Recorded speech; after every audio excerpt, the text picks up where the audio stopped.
Support for your public radio station comes from our members and from the Memorial Art Gallery, presenting Frontiers of Impressionism, Paintings from the Worcester Art Museum, an exploration of the evolution of the artistic movement that altered the course of art history. On view now, more at mag.rochester.edu. From WXXI News, this is Connections. I'm Evan Dawson. Our connection this hour was made in January of 2024 when a radio producer named Zach Mack accepted a $10,000 bet from his father. Zach's dad had gone rather deep into a world of conspiratorial thinking and even political prophecy. Zach had tried to call him out and steer him away, but Zach's father had only strengthened his beliefs. And then in early 2024, his dad offered a bet, $1,000 for each of 10 predictions that Zach's dad was certain would come true before the end of 2024. Those predictions included Barack Obama being found guilty of treason, the same for Joe Biden, the Clintons guilty of murder, Donald Trump being reinstated as president without needing an election in 2024 because the courts would confirm that the 2020 election was stolen. Zach decided to accept the bet, hoping that if he could show his father that he was wrong, it would break the hold that these conspiracy theories had. This was not a small amount of money for either of them. Zach also convinced his father and his mother to be interviewed throughout 2024 for a podcast series, which was released in 3 parts earlier this year. So how did it end? Zach Mack is joining us this hour, and this is a conversation I've been looking forward to for a long time. I listen to a lot of podcasts. Zach's series for NPR Embedded is called Alternate Realities, and it's maybe the most fascinating pod I have listened to all year. The story itself is riveting, but it goes beyond one family. I think that many of us know people who've not been able to pull themselves away from Q or other kinds of conspiracy rabbit holes, and there's a lot to learn here. Zach Mack, reporter, producer, host of Alternate Realities for NPR's Embedded. Are you there, Zach? I'm here. Thank you so much for having me, Evan. Great to have you. First of all, congratulations on the series. It's strange to say that because it's so personal, and I know it was not easy, and I just want to commend you for an unbelievable balance of professionalism and heart. I want everybody listening to know we're going to talk about some of the details. We're going to do a little spoiler alert, but I think everyone should be listening and sharing this and talking about this. I mean, I think it is that important, so congratulations for that. Thank you. I really appreciate that. Did the bet, let me start with this. Did the bet surprise you? Your dad comes to you, and you have at various times tried to kind of head him off at the pass and not let him get down certain rabbit holes. And then he comes to you with this bet. At first it comes off as kind of amusing, but it wasn't a joke. Did it surprise you? Yeah, it completely surprised me. It sort of came out of nowhere. For years, he and I have kind of been having circular arguments about his beliefs, and they've really ramped up, especially after the pandemic. They were sort of getting more and more extreme, more and more conspiratorial. These conversations were never going anywhere. And I work in the media, so I would just get exasperated and, trying to show him all kinds of different reporting. And things kind of came to a head with the family in January. And he surprised me with this bet because we just couldn't seem to be able to convince each other or find any resolution. And he sprung this bet on me. But, my dad and I are not big gamblers or bettors, and $10,000 is also a lot of money for both of us. That's we're not wealthy or anything like that. So it was quite a surprise. And a little bit of background for our audience. Your family has, I think different sort of views on a lot of things. Your mom and your dad. Right. It's not like you were a deeply, highly charged political family growing up, although growing up, I think in the Bay Area, your father as a conservative Christian was a little bit of an outlier in a community that was pretty left-leaning. Is that fair? Yeah, for sure. Yeah. I grew up in the very liberal Bay Area, right next to Berkeley. So things are fairly left, and that was my experience growing up. And my mom, her views reflect that. And my dad's always been kind of the odd man out as a Christian conservative, but it hasn't really been a huge tension point for our social circles. People just he kind of kept his beliefs to himself. So there wasn't a lot of fighting about politics growing up. I remember there being some tense moments because he voted for Bush and around that time. But m- we didn't spend a lot of time discussing politics growing up.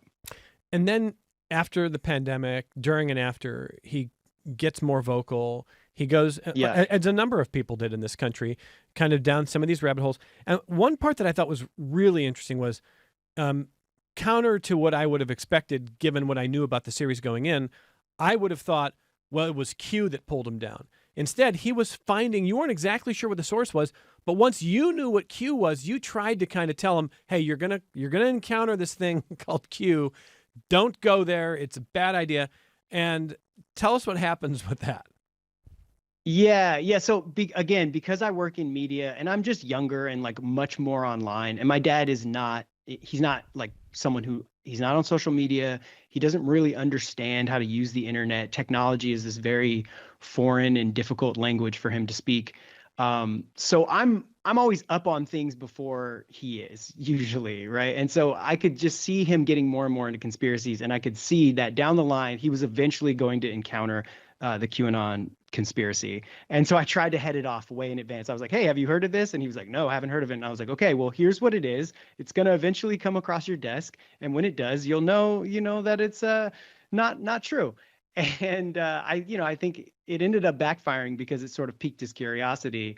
And it does play into a lot of the things that he believes or wants to believe about the world. And so it became like a somewhat appealing conspiracy for him. And to be honest, so many of the things that he predicted were going to happen in 2024 are sort of derivative from QAnon conspiracies. I think even if he doesn't know that he's trafficking in QAnon conspiracies, it's so much of it is coming from that and downwind, and other people get a hold of it and kind of like change it or tweak it. But there was nothing particularly surprising in his predictions. It was all sort of the right-wing conspiracy greatest hits, right? Yeah, and I had mentioned a few of them, but can you run down some of the predictions that your dad made and that you ended up betting on for our audience?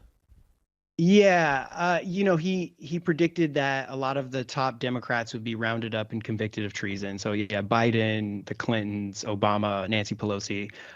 Trump would be reinstated without an election. That our country would come under martial law, which if you're looking around lately, not he was not closer too far away. than you thought maybe on that one. Yeah. Yeah. So he said our country would come under martial law. He thought that there would be an electromagnetic pulse device that would wipe out all digital communication across the U.S. for a bit. So he was really trying to warn me to stock up on food and water because he didn't think we'd have access to electricity for several months at some point during the year. A lot of stuff like that. He believed, we didn't bet on this, but he believed that Biden had a number of body doubles. That just a global cabal that he calls the globalists, like secretly run the world. That's kind of the main part of what he believes, and a lot of things kind of trickle down from that. Yeah, if you're good with it, we've got a brief bit of sound of your dad and you talking about. So we're going to play a clip of Zach and his father talking about the 10th of the 10 bets, and I think what you'll hear here is. It's a good chance to hear how, I'm just going to say the word sweet. Zach's father clearly loves him, and Zach loves his dad. This is, there's so much humanity in the series, even as you hear these wild conspiracy ideas. So this is Zach and his dad talking about prediction number 10. Number 10. I threw this in because I thought you'd be excited about it. Yeah, it's an exciting one. It's probably the most exciting one. The U.S. will come under martial law in 2024. Because of mass rioting and chaos. So the military will have to step in. For the record, I was never actually excited about the possibility of this happening. For this one, do you think this will be happening all over the country, only in certain parts? The whole United States will come under martial law, and the biggest cities will be targeted. New York, unfortunately, Washington, D.C., the Bay Area. Okay. Chicago, LA, Houston, Dallas. You seem pretty confident about that. I am 100% confident. Dad's always been sure of himself, but he'd never said anything like this before. And now he was predicting the future with certainty. When all these things happen, then you will realize that I'm not as big a crackpot as you think I am, and that these are not conspiracy theories, these are reality. So that's from the series with Zach and his dad. And again, listeners, it's 3 parts. They're about half an hour apiece. You can crush it in one sitting. It's so riveting. When I first came across it, I could not stop listening. And I suspect there's a lot of people listening right now who maybe you've had conversations with acquaintances, friends, family members, similar to Zach and his father. So before we kind of get into where the bet goes next here, Zach, just a little bit more of the disposition that your father had. I mean, he's worried about you. He believes in these ideas, these predictions. He's worried about your safety. He clearly loves you. And while he thinks that you're the one who's wrong, he knows that you love him. And I appreciated that, understanding that came through very, very clearly. And that never even really seemed to lag throughout the year as we got closer to the conclusion. Yeah, the surprising part about this is that my father and I actually got closer through the course of the year and the course of the bet, and just interviewing him, we were able to have these conversations that we had never had before. And I think part of it was when we made the bet, it's sort of suddenly we didn't have anything to argue about. It was kind of like a year-long pause and an acknowledgement of, okay, right now, neither of us are wrong. And we'll see at the end of the year, we'll know who's right and who's wrong, and we'll have our answers. But it was kind of like a truce for the course of the year. And we were able to just have conversations, and I really tried to understand him and how he came to these beliefs and what they were doing for him. So we ended up getting closer, and that was surprising, but it was nice. And unfortunately, the rest of his relationships were deteriorating. You talked to some of his friends, and I thought it was pretty clear that your dad was out of touch with what his friends thought of his own beliefs. But more importantly, your sister, who is gay, felt rejected by your father for not accepting her sexuality, telling her it was a choice that he wouldn't respect, saying he still loved her but wouldn't respect her, her life choices as he saw them. That was deteriorating. And then I want to listen to one more bit of sound, and it comes from your mother. Your mother had spent, sort of years as your father's conspiracy theories grew stronger. Your mom finds out that he was spending some of their money without consulting her on precious metals and survivalist goods, preparing for like the end times. And she didn't know he was doing that.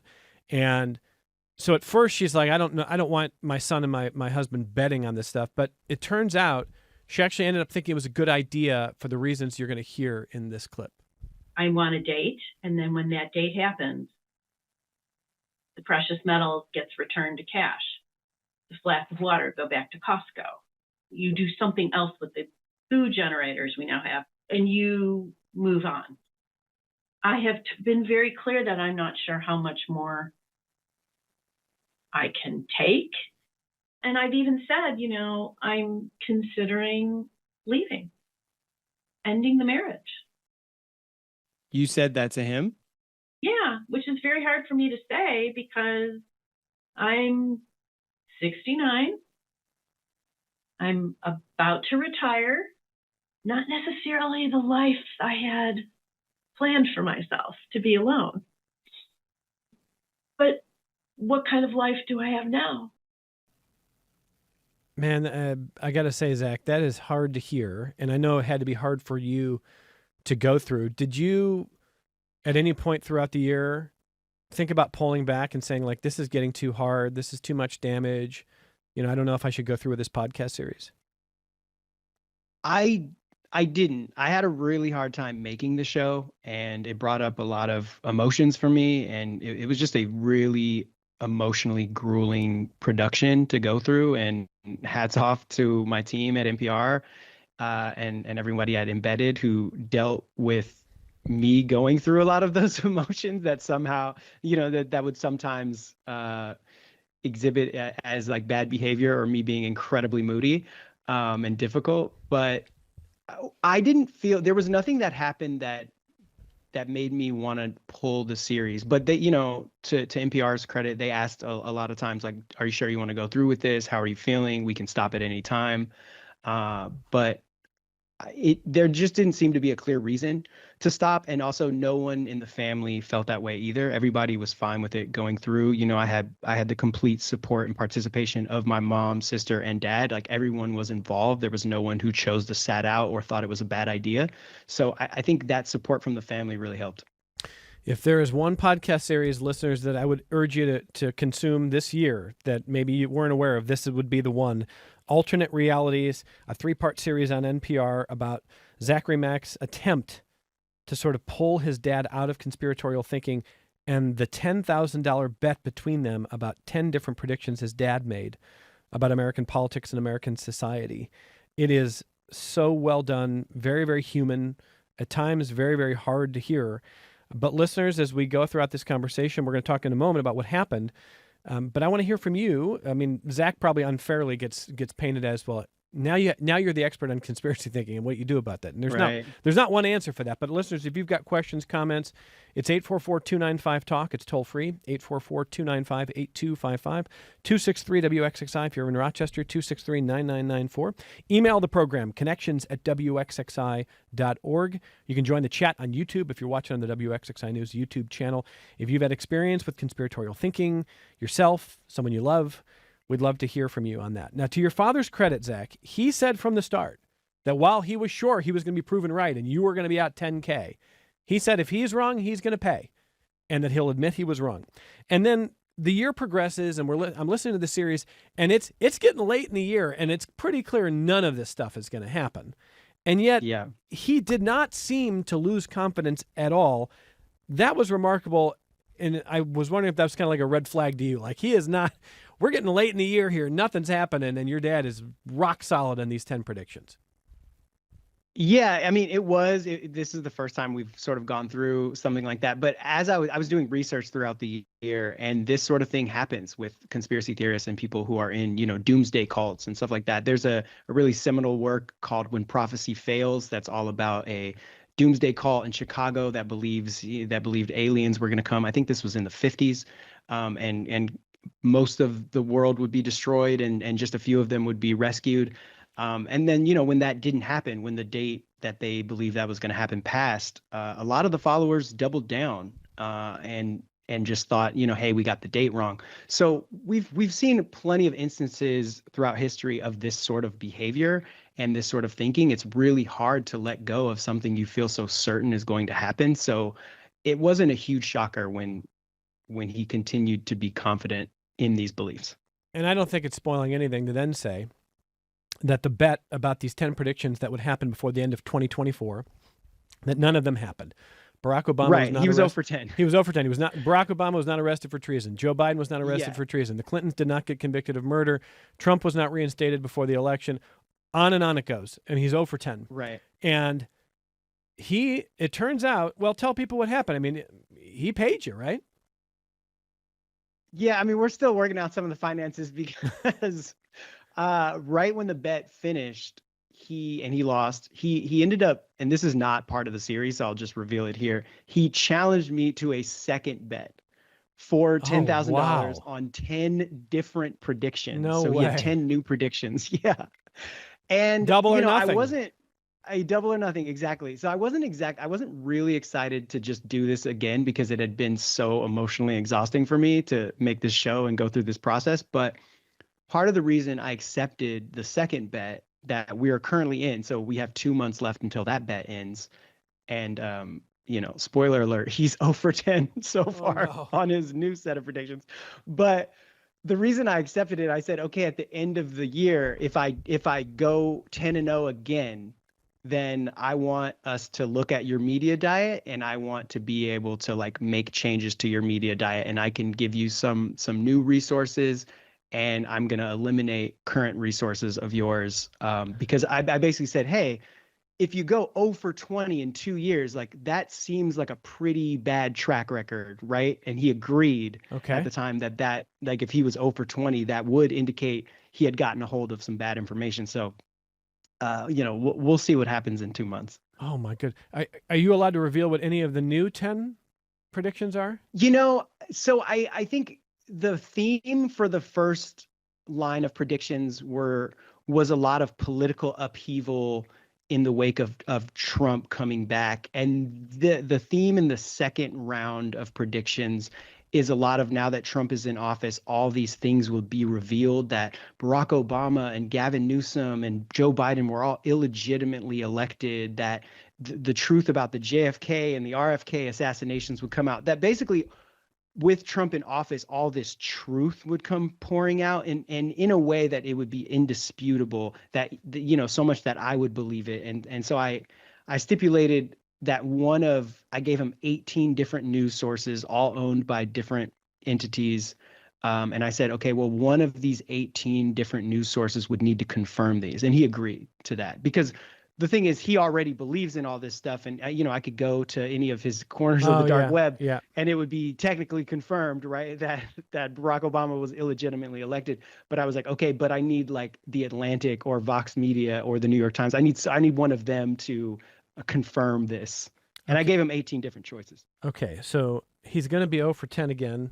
And before Right. I'm going to grab a phone call in a second here, because but I think people want to know if you have seen any crack that your father has shown to say to you, all right, now I'm starting to see at 0 for 20 over 2 years that I will be open to where you think I've gone astray.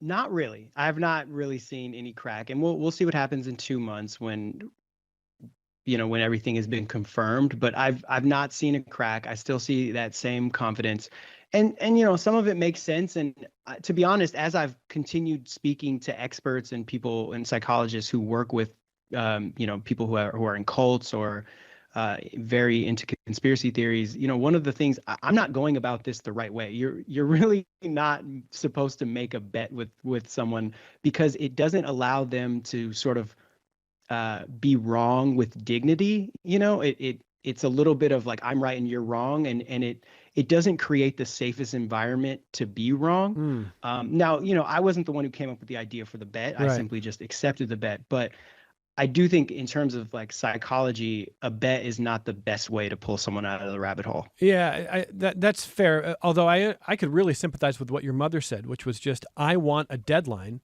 And as long as both people involved in this bet agree that at the deadline, one of us is right and one of us is wrong, and then we move on. Unfortunately, your father moved the goalpost. So when your father said, I'll pay you the $10K, and I was wrong about it happening this year. It will be next year that Obama gets arrested, or that the Clintons go to prison, or that all these things happen. And when you can just keep moving the goalposts, then you're not really intellectually, honestly engaging. Although I am curious to know what your father thought of this whole series, if he thought you represented him well. You know, he actually did not have a huge issue with it. We talked about it afterwards, about his thoughts, and he felt like it was very fair, and it was very real. You know, he thinks the part of the reason for the reception is that it felt very honest and real. And he was even impressed with some of his answers. He said he sounded pretty good at certain parts, and I think he did appreciate some of it. And you know, there were certainly some things where he felt like he would have framed it differently, or he didn't quite agree on the framing. But ultimately, he didn't have any major issues with the series, which, you know, that feels great for me, because I tried to be incredibly fair and incredibly honest in this portrayal. Sure. In some ways, he comes across as a sympathetic character who you are feeling sorry for, and frankly rooting for a kind of intellectual redemption that might lead to saving his family relationships. And unfortunately, as we learned in the podcast series, that it didn't happen, but you never know in the future. Let me grab Antoine in Rochester first on the phone. Hi, Antoine, go ahead. Hey, how's it going? Good. How's it going? Very good. So I've got like the same issues with a couple of the family members that go down these conspiracy rabbit holes. I mean, it does make for a lively debate and conversation, but after a while, and you kind of continuously to hear that this is where like your sister, your brother, or your mom, your wife, you know, that they're continuously going down this road. It's kind of worrisome, and it's like, how do you try to tell them, or how do you try to, you know, nudge them into maybe talking to somebody like a professional to get, you know, to get these thoughts, to actually analyze these thoughts. You know, it's kind of hard, kind of weird. but you love your family member. It's just like you just have to continuously talk to them and let them know that you're doing that you just want the best for them. And if you would kind of talk to somebody about these things, because I know they feel when I say maybe you need to talk to somebody about these, they feel like I'm telling them that they're crazy. Yeah, so Antoine, hang there for 1 second, Antoine. I want to give you a chance to hear Zach's answer and follow up, but I want to say, Zach probably gets this a lot now. Like, you're the guy who's supposed to be able to tell everybody how to pull their family members out, and it's not easy. Right. I mean, I'm the guy, but also I wasn't successful, right? Yeah, right. My dad still believes this stuff. So I don't know how much of an expert I can be, but I can tell you what I have learned and gathered is that before, that arguing and debating and fact bombing someone isn't really going to work. Sometimes it's fun to spar with someone, but it's ultimately not going to change their mind. And before you even engage with them that way, I would recommend, trying to understand them. A lot of times, some of these beliefs are bred out of like a trauma or negative event. So, looking to their lives and trying to understand why they believe this, and also asking, what are these beliefs doing for them? Sometimes they're bringing them community, right? We saw with QAnon, there was a lot of community on those message boards, and that's very appealing for people. There's other reasons that, like, you ask, what is it doing for them? Sometimes it gives you an elevation of status. Like, I know something you don't know. I have access to this privileged information, and that can be very intoxicating. So yeah, finding out what are these beliefs doing for them. And then I think you also just can't see these people as victims. A lot of us just see them clearly as victims. And I always thought my dad just got a hold of the wrong information, and if I got him the right information, he would be all set. And that is just not how this stuff works. I often think of the movie Jason Bourne about, this super assassin who had his memory wiped. He spends the whole movie trying to find who did this to him. And the reveal is he volunteered. He signed up. He did this to him. And I see that with conspiracy theorists. Like, they went looking for this a lot of times. So they are active participants and not just victims. So yeah, part of that is understand them first. And then there's some things that help once you get to that point. Antoine, do you feel like you do understand a little bit of what the community that the people you're describing, are they finding community elsewhere? Are they finding some kind of value in this kind of intellectual pursuit or conspiratorial thinking? Well, I mean, it just seems like that they're searching, different news, because we're like, I'm in social media, and I do a lot of research and stuff like that. So it seems like they also do a lot of research. So they come up with their certain things, and they either they're bringing it up for conversation, or they're actually this is what they kind of feel and believe, or maybe it's kind of hard, because you're like, are they just saying this stuff just to get a rise out of the family, or do they actually? Then you start trying to analyze them, or trying to figure out, is this for real? Is it for real? I think that's like the stage that I'm in at this point, because they talk about my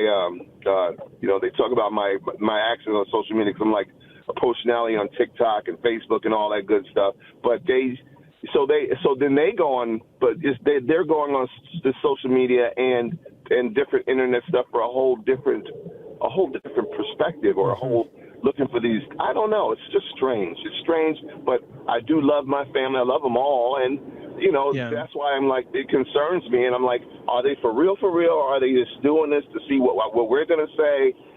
Just sometimes it makes for a lively debate.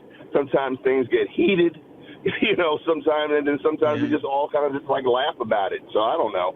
Well, Antoine, I appreciate that. I know a lot of people can relate. Anything you want to add there, Zach?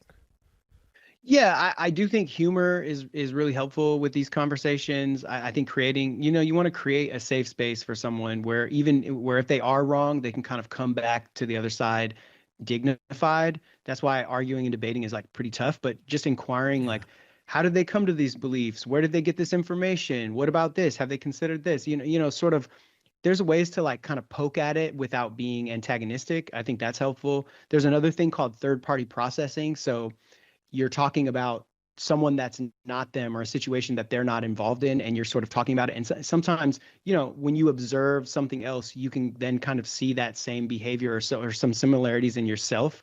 So that has been helpful.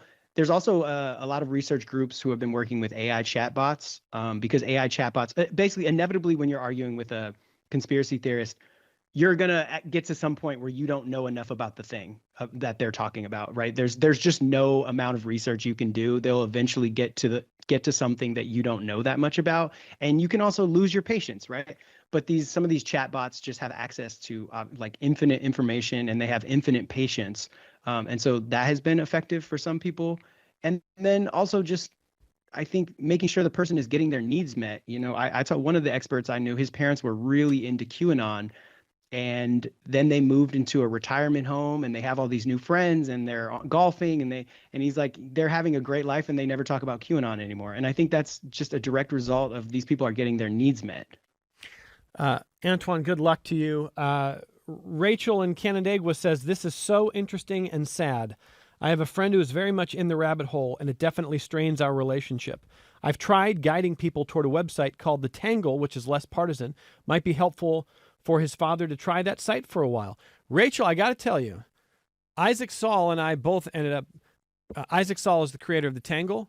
If there's one person or one model for what I do that I don't talk about enough, it's Isaac. I think what he does is awesome. And he just had a kid right around the time where my second son was born. And so we were actually going to get together on Connections. We haven't made that happen yet. He's going to be on soon. He does a phenomenal job of really trying to understand and present to you different sources of news, perspectives on news, not just ideological. But I don't know that breaks through. Zach, I mean, I don't know if there would be one site like Tangle or one article or one thing. I mean, it's different for everybody, but in general, does it help to try to find different sources? So what do you think?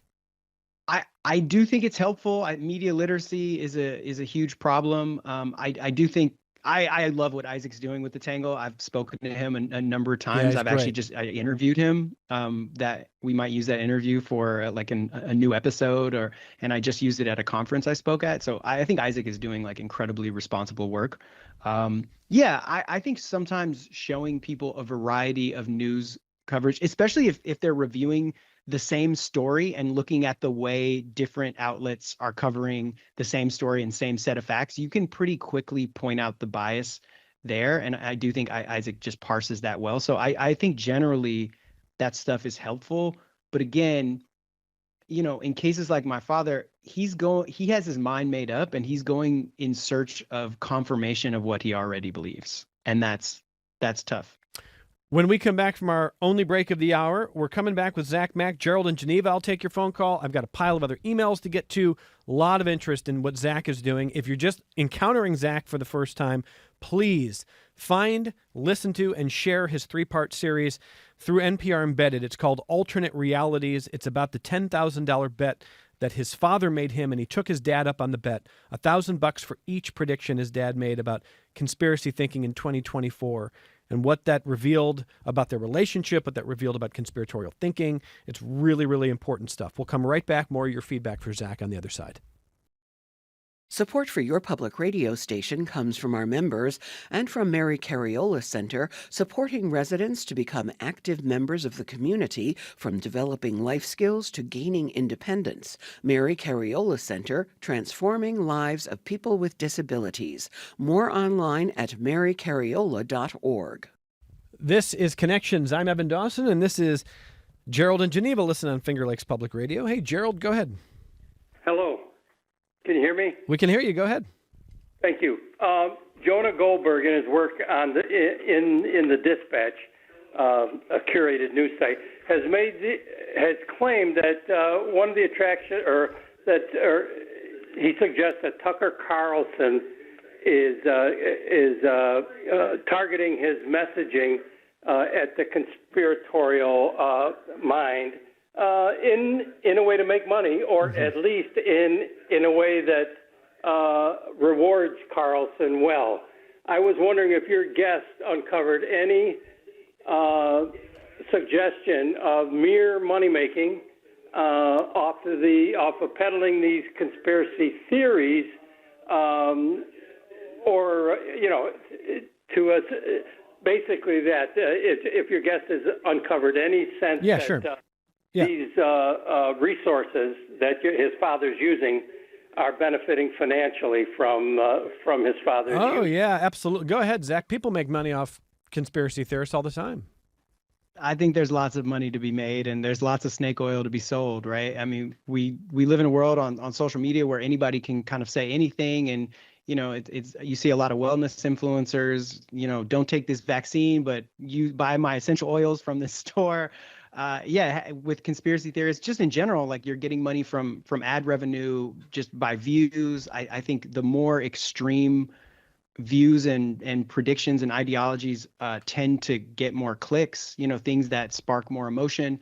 There's lots of money to be made in the sort of like influencer world, like through social media, especially with conspiracy theories. Yeah. And they're very attractive. They play on your fears. They provide a level of certainty. I think a lot of people, like my father, have a difficulty with uncertainty. So sometimes a conspiracy theory will fill in the gap of knowledge, right? If you're looking at, 9/11 and there's something you don't quite understand or doesn't quite feel right, or there's an unanswered question, a conspiracy can fill that gap really well, and then gives you a little bit of a peace of mind.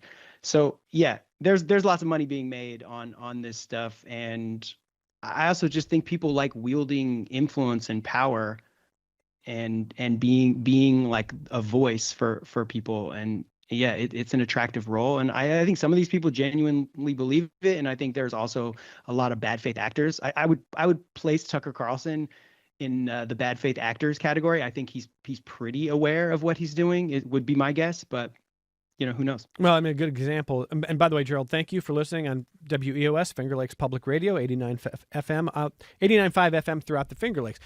Tucker Carlson this week had an episode on chemtrails. And I think Zach mentioned in his podcast series, his dad was into the chemtrails theory.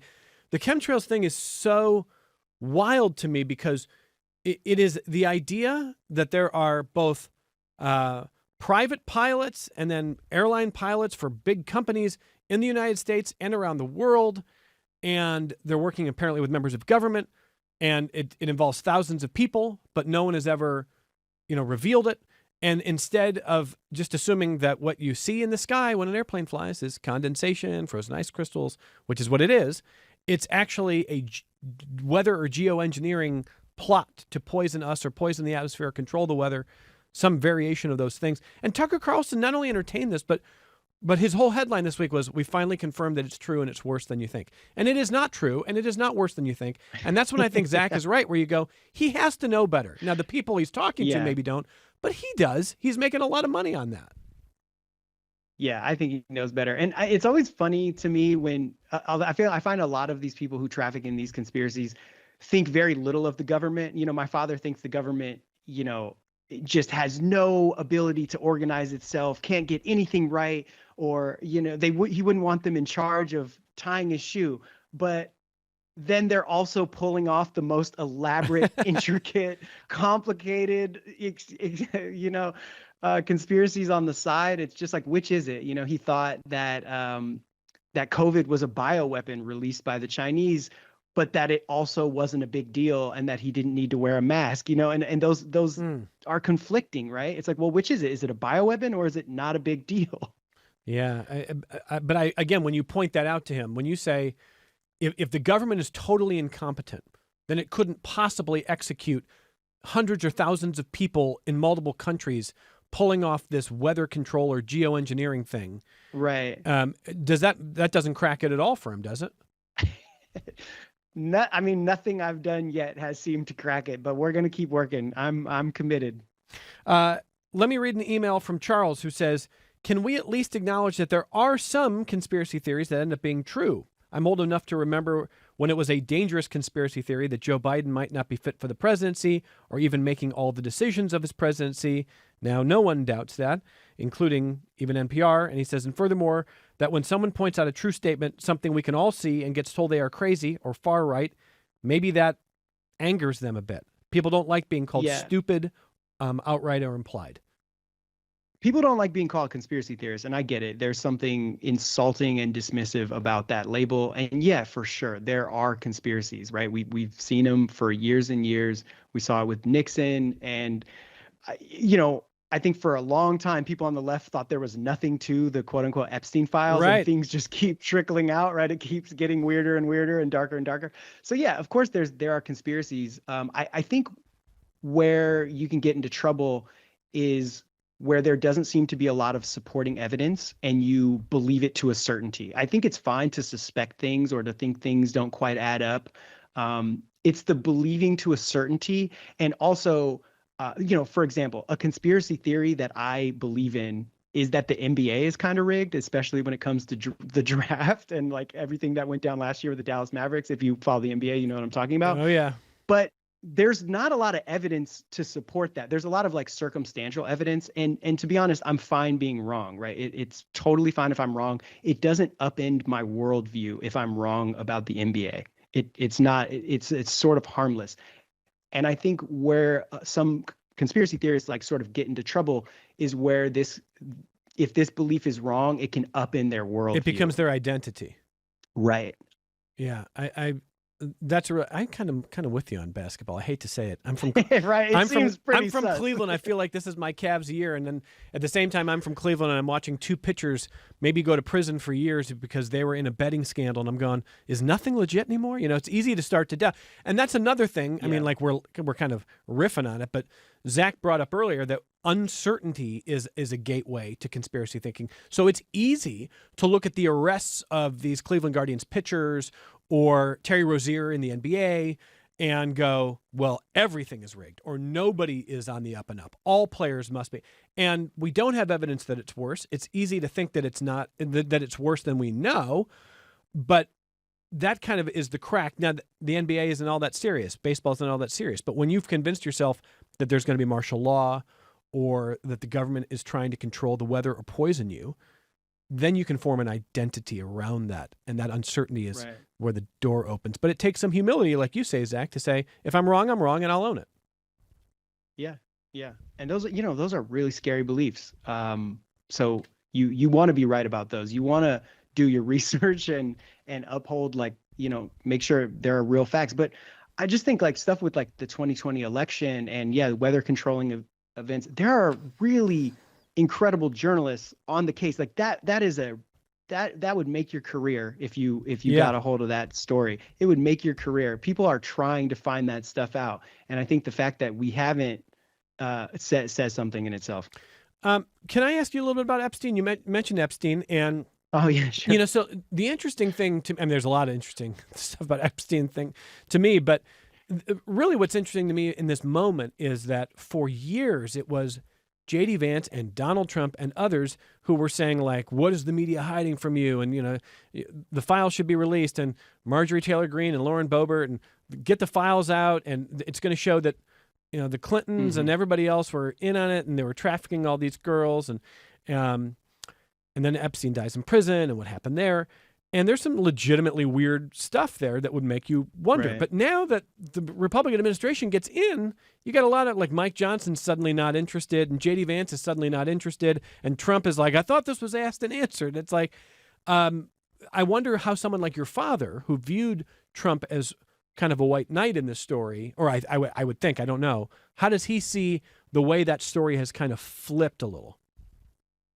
I don't know what he thinks so much about Epstein. We haven't discussed the Epstein stuff specifically, but I do think he still has faith that the full truth will come out, and when it comes out, it will, like, Trump will ultimately come away looking good, and the Clintons will come away looking poorly. There's always some faith that Trump is like hiding something for the right reasons, kind of, behind the scenes, like really working. There was all that belief around QAnon that Trump was secretly freeing all these children from sexual slavery.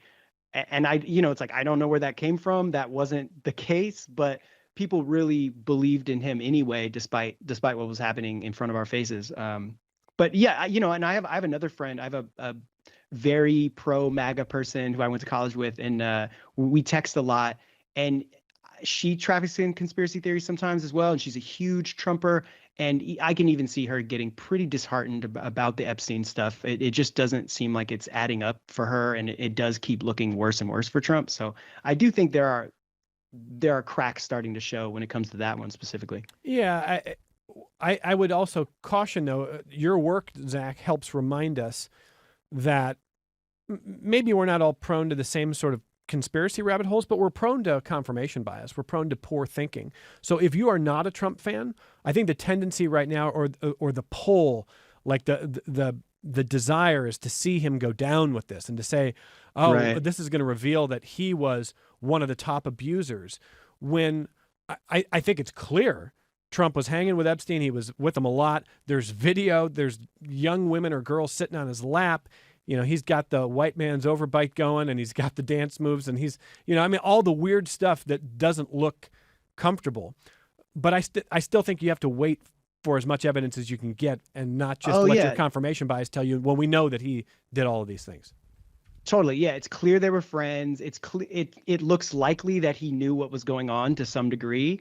But yeah, there's no smoking gun that, yeah, he was on the island and involved in all these same activities, right? It just looks bad. And I think what also looks worse is that Trump has continued to lie about it, right? About the birthday card, about how close they were, about their level of involvement, his knowledge. So at every turn, Trump has sort of lied about it, which always makes it look worse. And then the stuff that we do know continues to look worse and sort of implicate that he knew what was going on. I don't think I've seen anything that implicates that he's participating, but the fact that he's lying and is hanging around the guy it looks bad enough, right? Back to emails. M says, hearing the description of someone sucked into these predictions sounds similar to someone sucked into always playing the lottery. The odds are pretty slim, but the hope of that big win, or in this case, the big I was right, is so appealing that they can't separate from it. Is there any psychology or addictive behavior that can be applied to conspiracy believers' behavior? That's from M. Zach? I don't feel super qualified to answer this one, but that sounds right. That seems, I do think there's like a thrill to it. And there's also with conspiracy theories, there is sometimes a need to be contrarian or to feel special. And I do think, having access to this privileged information makes you feel special. Obviously winning the lottery makes you feel special. Yeah, I do think there are some parallels and connections for sure. And I would say, the biggest difference I would see is when you're playing the lottery, you have to admit when you don't win because you don't have a pile of cash, and you're not necessarily doing it with community. And as Zach has pointed out in his reporting, a lot of conspiracy rabbit holes are big communities, and people feel they build identities around the connections they make in these communities, and that can be really, really powerful. So maybe we'll close with this. Jack writes in to ask, where did your father get his news from? You covered this a little bit in the series, Zach. You want to just describe a little of where your dad gets his news from? Yeah, I think everybody naturally assumes that he's like a big Fox News guy, and he's not. He watches very little news on TV. He's not a Fox News guy. I think he's just, I don't know exactly where he's getting it. He watches a lot of like prophets online. Yeah. He found himself into the Rumble sphere, which if you know anything about Rumble, it's sort of like YouTube, but with zero censorship and a lot of conspiracy theories. Once you make it into Rumble, it's really like you're in deep. And I think just a lot of it are beliefs he's kind of created and he goes in looking to have them confirmed further.